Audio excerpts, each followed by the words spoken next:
atiefo nyina kye yamamu nyina kwaba eba oyerepa 100.7 FM eswa nonsia de dinkan abo anopai ena ye benada wo foriso bosmo da toso edunum enfin champenu ene adrunu enum edafofra wo twedi apojankopɔ kwa me ana fra na ku wasa ye biemu a ahoɔden gina mu sɛ brezi ahoma nopai ensɛm a ye de brɛ mu sɛ kase bɔ na dɔso sɛ wɔkra baata homeyi na emom de bedi mu akotie bi ene sɛ womanfo ni adehia wonom ewo asonoma so de atodwa kire mu se beebi a wobeja wonan ayedin papapa enu ntempanfo emrem kaseboyi wobetimu nsam sadanso anati brekese awono ana F Alpha and Omega Specialist Hospital ewo Madina wona dano woden sembo ama mampani John Dramani Mahama se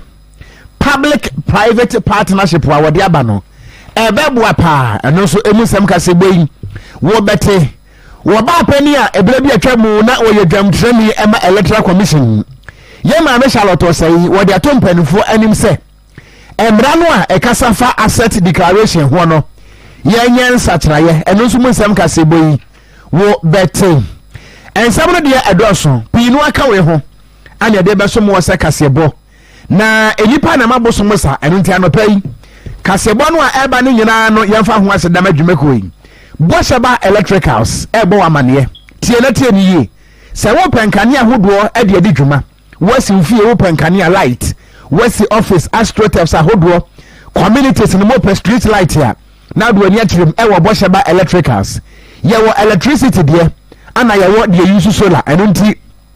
wo biada e ho betimi asobi ye wo chandelier corner light gate light ceiling light LED light ana afi so steady lamps floodlight CCTV cameras and the cables, standing fans orient, ceiling fans maybe I can air condition, BBA be on more, a dear Bianoa, a far light there. Now do a natural, ever Boshaba Electricals. Natila Yano Ayakasians, I will Kumasi Kupoi emu. Kumasi Dum, when you get your market and edition moon. Sadan so an a prisons runabout, and so a year Boshaba Bros attenti monso, Musabeti me aka, a yet Boshaba Electricals, Yamano Ebi. Na edum pizza to wanso wo anti attack for abrosa no mo a wo sabetimi akanye de hia ne se wo be fra number sim ye 0322 030838 and 0536 095 966 na bibia so etima konkane amaun promise heba ede habenro de FD agiatum na gaftram so ede stamp position no ane ye de mawei ye wa habenro a ya so krogen na buawo eje won kwani abusuane nyina si ho no mo ahode betimi aba na kire sekari fi yazo ene no fra 05 355 44681 na bibia so akonkanin anopa ye bedidi a eye Genaf BK Training Services abusua for ni tire mo ai ewe adum woni Access Bank no edi nhwene mu ana Mass by Ghana emiane no ye wo breakfast ye ka say ewuwo wom pebi bone se guna mabobi nam te hai eno ti me ho de se kurubo ye wo plain rice and stew ye wo English breakfast and normal one ye wo fried rice and jollof spaghetti and noodles wo betime place order mama Gina na nyem te se wo be ye de abraw kama na beso ni abusuane nyina ne bo nso ofo na de pam Gina BK Training Services wo beje so e wo numbers yi so 0247 009999 and 0244 239886 adwuma ko no de adosom dodo no aka we ho ana no pay waba me adontere se kontankuro edi ameje so eye gan stakat ya mi tankura woko giabuo okra mi senkonya na memfa ensam no emra wo so de ne se obadwedwa da mu se keji madamu a wo bia kwada zip na ensam no ye de emu nkyiremu aba afrika se bo no emu nsam enie ye shaka se bo na se a wo manfo ne adehia wo mo ewo asonoma so eno ewo kwa abiri east kropon mo asantemantam ha wo de atompanfo anim se ade ba ko a ha dwen won potem ho pa no eye ba bi asabi odigi mi a wo beja wanan wo se ebi ni ho eno ntia ba ne sa no a wo manfo ne nkwadai se wo musisi nkwanchan ewuram na wo muja wo mu na ye nie e ba ne sa nso ayare wa hodo ana de nam ntini esu a wo musun empanfo ntie won kwa abiri asoma so ye ne tie fi so da bia ye ne wo bola so bola so nso aye ne no ye ne mema nyina enani so ebi wa wo koto toilet ni so a wo ja wona no abehu sa lomifo enso na mo akire ni wo mo se salomi wo sori na ko toilet ya obi gina ha na ohwe o saa toilet no ne nsuo no toilet no baby atunti ensuo no to a ennamu saa ba fie ho tene kan ko la de e bompa ya se na bi nto ye kurom ha obi aja na owuram wo kura be yi o bede boja na ye nya baby enti be ma wankasa do ho agye mu a wo so ka biye enti mema na mo asonoma so ho enti mo wankasa mo kam na mukotu ya na ibia na se mo de nua ibi sam so anti enya ye a we nyina no mo so ma join na ma mo ne wo nyina so bomu aboye boy enti we no ya omanfo ne ade hia wo mo ewa asonoma so na eno achi an assembly member wono so ye be ma ho ti asema wo kan wono so asema wo kan nyina no ene se wo besre se empanimfo ntiminim se we no yero John Dramani Mahama na mfiri nkran Jubilee House emetu ya na ma wo mo dia eno de gise nyame na ba mu wono so kire se aban tie wo mo na ajanan bia keke aban metu ma wo 20 years koso enti ya tu na mawa ye nanan okurum ha assembly members committee for ya tu na mo den krata hodo akwa aban mu enu nyina ankosi hwe kuro na nkasa e de asi wo se eye Easter Monday di anim ye 21st April o man ni bodwa kese na ye di toboa obi ayi bia ma na obi abenya bia no ye beje na de say adwuma no se cement no bi de be man se paintil se iron rosso dadwo bibi obi abetim dia boy bia me yatimi ahye biase na afi mu dia afi nkwawe ye de na wo se enya jana bia papa amakuro no when you cancer community mobilization say we nyina no muhu se bio adwe we ntamo anka ma megina akra me kasa aban metu yane na a president tu yane o Sophie and when the assembly member or asonoma so ne din e the honorable Isaac Bedu Bedu Bedu for nso de enti emunsamo eno no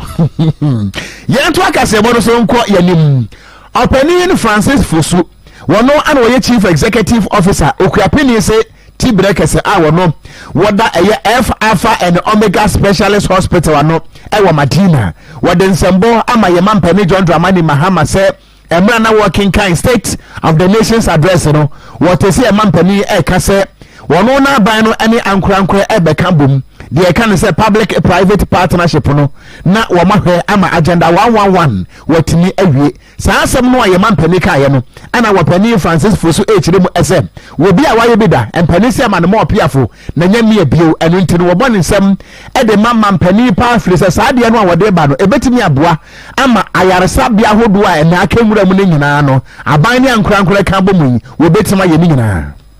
private practitioners no ya hwe ni mu ache na enne betumi aka say yati ne de yati edenne me gina me nuanom private health facility association of Ghana am ye chairman for Ashanti region and the national executive member and the chairman for central business committee of private health facility association of Ghana me gina and nyina nemu e de mu ne yo e ma ban e na no sama yati se ne woton safre nyina se ne no menya nka bomu na agenda 111 ne ada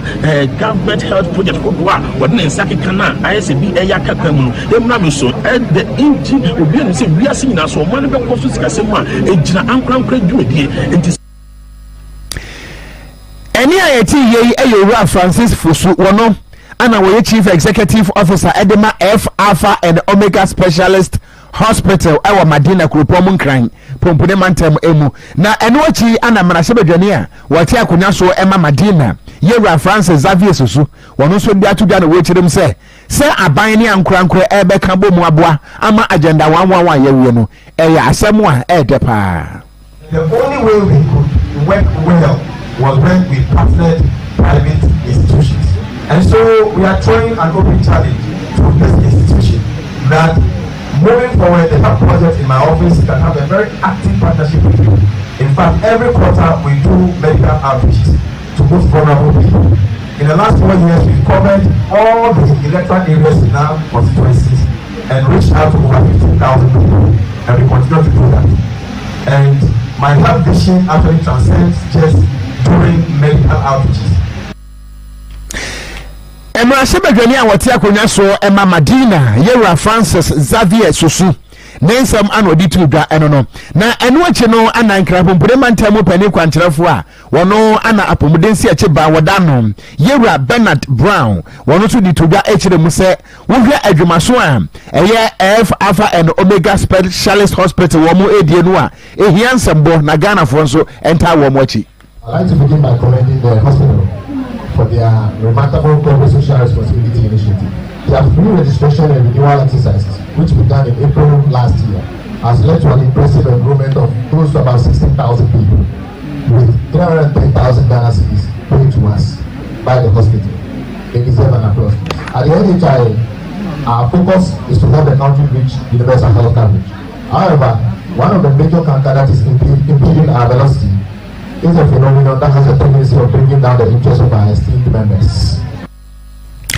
And here, I penny quantity for one. Ana wada eye apomdensi achi ba no ano ewo enkrapompude mantemu Yera Bernard Brown BB ana wade sansem etu edwa ye to akase ebo no so akọ ensem foforo emu a se Ghana for beka yi a encha ye kura ana eku a ye fe wonum ese Center for Democratic Development CDD Ghana eno wo mo ekoye survey bi na survey na beto montre so no wo mo etire mu sesei se wo pese wo ye mampani a wo be hia be se 150 million US dollars and as a person ya mara shebe gani nso a sika wo de be campaign no e be se 10 million Ghana cedis ya se sika we se wanya wonti menya MP e kire se Ghana ya manyo sem ene abato no adani sika se monetization se one sika nipa no ye ntoma na survey no asi bi ye no wo mo ekire mu se e ba ne sa no a na ehu be hia se Ghana fo nyina emsa amanyofo se he fa no munya se sika ne free e de eye sa campaign no na sansem weto form no nti eye kane dwamtire ne de ma electoral commission ye ma me Charlotte Osayi wodna no atom bi ekirem se ehu be hia se wo my Ghana ye mra pon no a e kasa de fa asset declaration so di pese wo bedi wo man so na wo be kura to ni bia emra no se ne kete se na dwapade bia wo mfento abonten no ye ma me Charlotte Osayi ekirem se samra no se biebru se bienado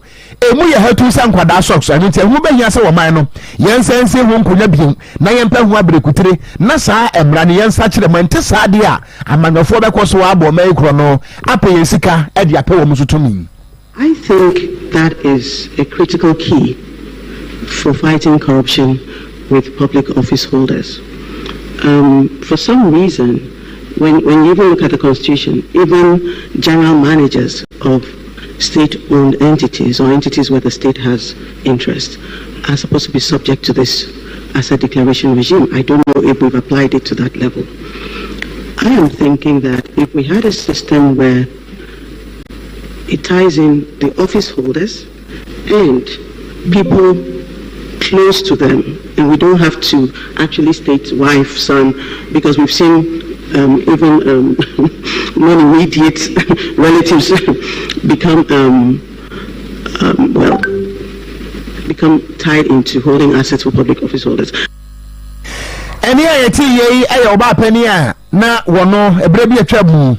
na wono na we dem trene de ma Ghana Electoral Commission ya ma me Charlotte Osayi eno no nti wo se asset declaration hu hia ano nti Ghana fo hwe na sa amra no yenya nsa kire yente sa de a krono bebam emu nsam ana wote ye no na ye ba sante mantam a na na ba afo ajawu wono ana oye asuo pa mu konfo pani ewo abofram erono ewo atwema mponia mensi emu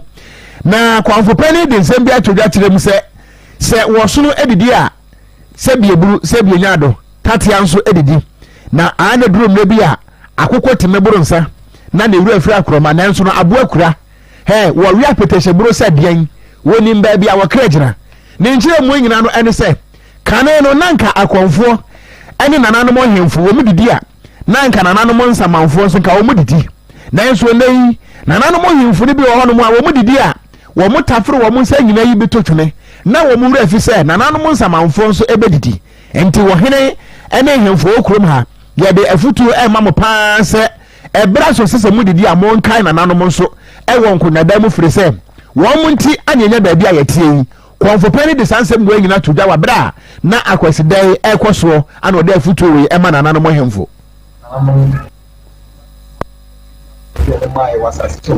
na akwụsịdị na ya na-eda kwanda na mmanụ ayana mfe no nkesa mụte mfe na ntị eda eda mmanụ samanfo na musu pi eba ebe tie nipa abura mu nsem de ekoso se e papa se eboni na boni ewu kwa prepra ayehwe chi apra afiri pa papa ewu so ma shiri kana ama nipa abura boni akoso because they are not issues with the solidity of activity, the economy. It's about free, almost free, slow, multi, Tiana, the beer, the first Adam of Empire, the beer, first Adam of Empire, the I saw in the time of a if you also a year support. And then I said, you can be in a job by other Dennis Animal. No family, I have for you, and I'm not the one that I might say, soon I'm also soon. And here I Nana Bafo Joe. One and a compania. A year as you Pamu, Sio Pamu, I come forward above one Anna, what is handsome way. I'm an animal him for. Yantuaka Sabono son concern from na chief of staff, chief Julius Debra. What in Sambia to Dutch Remusa Abai way by yen. What in Shabia by I friend say Kwau Business Forum. Was there no Ebeboa?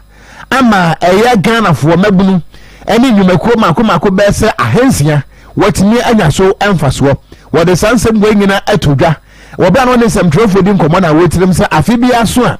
Ghana for Batium and a Kwawo na Kwawo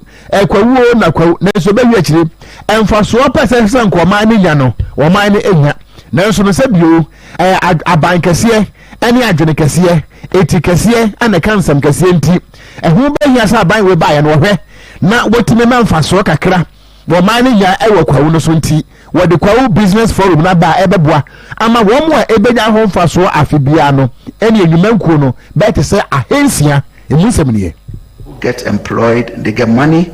and they pay their taxes, they buy other products, other people, and then our economy is stimulating and growing. And so I think what he intends achieving is that he wants to grow businesses.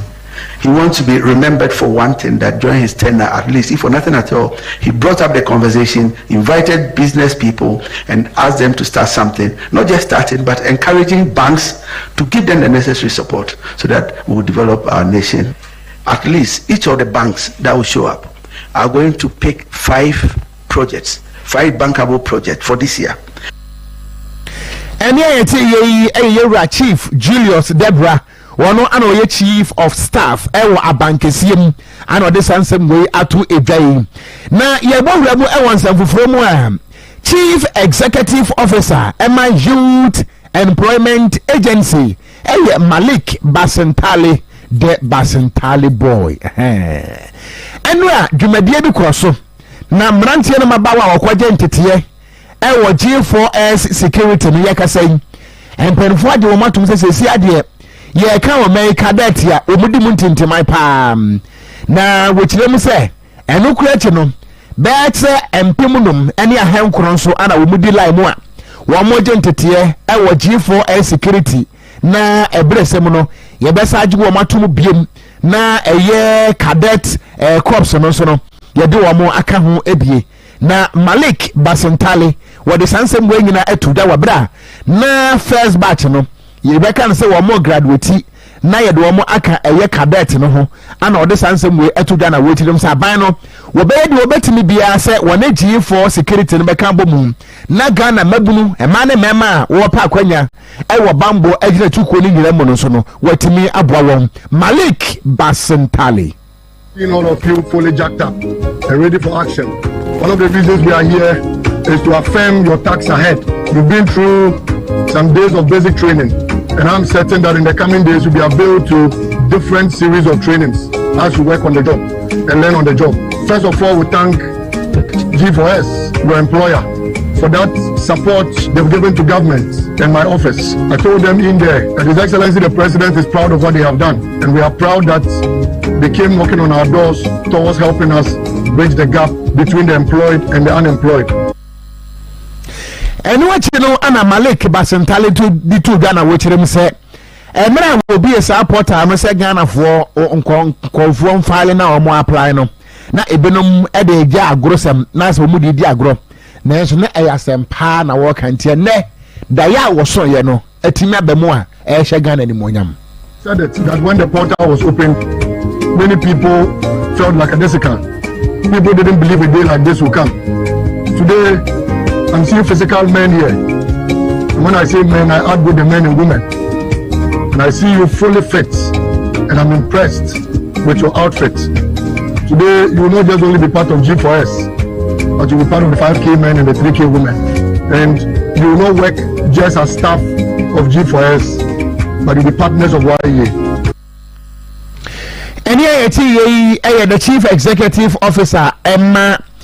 Youth Employment Agency, Malik Basantale, the Basantale boy. And what this answer way to a game. Also for Rako Herbal Center, a Kurase doctor, I don't know. Ghana doctors in Wano and a Kurasinin, one quantity of Kurasia, and Nunti, what the Sabi, if you're young son, a year drummer,